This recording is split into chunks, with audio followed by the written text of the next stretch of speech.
Popkern's exclusive sponsor is Bakersfield Heart Hospital. Hey everyone, welcome back and happy 4th of July.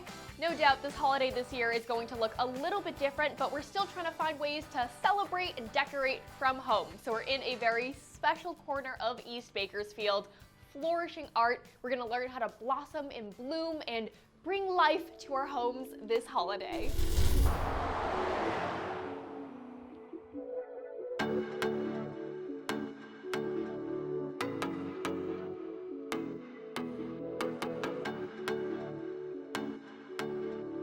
So we're finally inside Flourishing Art here with Olita Collins, the owner, and I must say, this is such a hidden gem of East Bakersfield. I had no idea this place was here. We're little, but we're mighty. I have a degree in ornamental floriculture, and I was born and raised here. I started in the industry when I was 12, worked for an aunt in the flower. I needed spending money. I moved to Los Angeles. I received my SAG card doing set design. Anything we know? Will and Grace. Oh!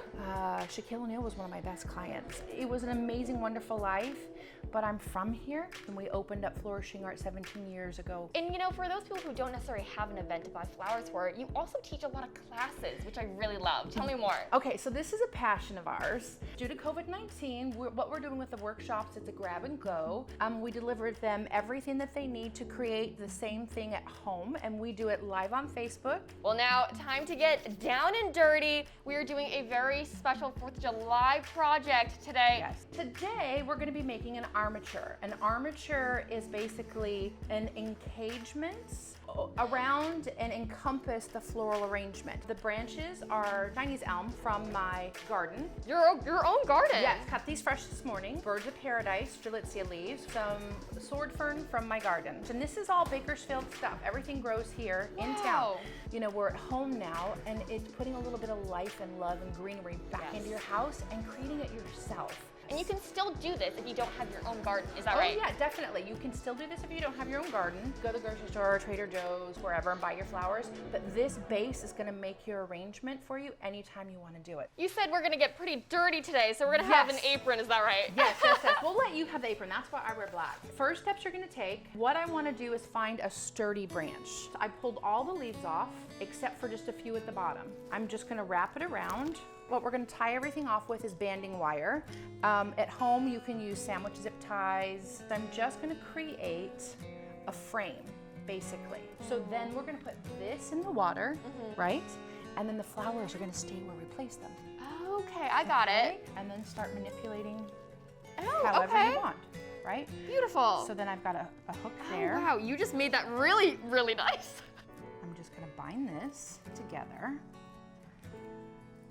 There we go, just keep going. So when you make flowers, an arrangement, put it together, it always has to go in warm water, never cold. Oh, I did not know that. Always. Once you bring them home, you need to cut them with a knife, not a clipper. So when you're using clippers, you're bruising. See, these are all things that I wish, I don't know, someone would have told you a lot earlier in life. I can't believe I'm learning all this right now. A home remedy for flowers is a little bit of 7-Up, a little bit of sugar in the water. Oh, okay. They like the lemon, they like the citrus, and the lemon keeps the acidity keeps the bacteria down. And we even put a little bit of bleach in water, water for the flowers. It doesn't harm the flower, but it keeps the bacteria down. So mine's a little bit more wild, yours is a little bit more manicured, and that's fantastic. So the line flower is the dark blue delphinium, and what we want to do is strip off all the tendrils. And what you want to do is you want to manipulate your flowers to where you want to see them. So with this binding wire, the same binding wire that we did to make the armature, we're going to take that and start like a little knot where your hand is. Okay.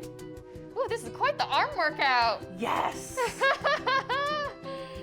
Next time you can take your armature out once the flowers have passed away. This will dry and reuse it and reuse it and reuse it. Wow, look at that recycling. Yes. Once you get that done, is we're just gonna place the hydrangea to the left and to the right. I feel like perhaps having a kid or a friend help you out with this might also be a great way to do this project. Yes. Oh, I feel like I would love to have 8 more hands. I'll give you 2. Thank you.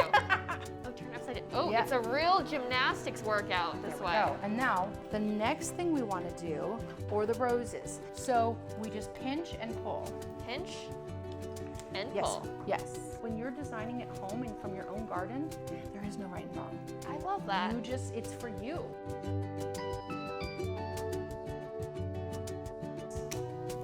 Gerber daisies. Oh, Gerber daisy is my absolute favorite. So I've got my fern in there. The next I'm gonna do is I'm just gonna throw in some Shirlitsia, and it just balances out the arrangement. Green Glow, this is a plant polish. Ooh, not sponsored. Not sponsored.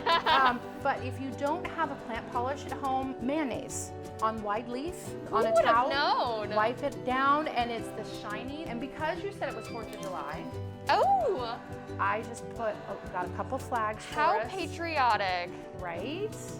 And at least the nice thing with these flags is that they don't need water. Right, right. But next, I'm going to slice everything with a knife. And making sure it's open and airy. Yes, this was a little bit of a struggle, I admit today, but you know, I feel like the more you practice this at home, anyone can do this. Anybody can do it. Thank you all so much for joining us this week on Pop Kern as we blossomed and bloom and flourish at Flourishing Art. Yay! That's right. I'll see you next Friday at noon.